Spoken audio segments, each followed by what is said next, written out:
Walang trabaho madali. Wala kang karapatang maliitin yung trabaho ng iba. Yung iba sasabihin, gwardiya lang naman yan, rider lang naman yan, construction worker lang naman yan, gasoline boy lang naman yan, fast food crew worker lang naman yan. Mutya, nagkaroon lang tayo ng maganda-gandang klase ng trabaho. Akala na natin kung sino na tayong entitled sa mundong to. Minamaliit natin yung mga taong mas mabababa yung sakit-sakit. Pagkakaalam ko kasi, wala kang karapatang maliitin o matahin yung trabaho ng iba hanggat nagtatrabaho sila ng marangal. Walang trabahong madaling. Lahat nagdadaan sa hirap. Lahat nagsasakripisyo. Kaya kung iniisip mong porket maganda-ganda yung trabaho at malaki-laki yung sinasahod mo, mamaliitin mo na yung mga trabaho ng mga taong nagtatrabaho na mas maliit yung sahod sa'yo. Mag-isip-isip ka.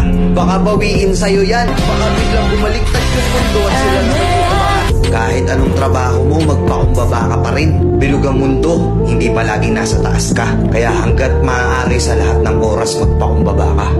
Diba?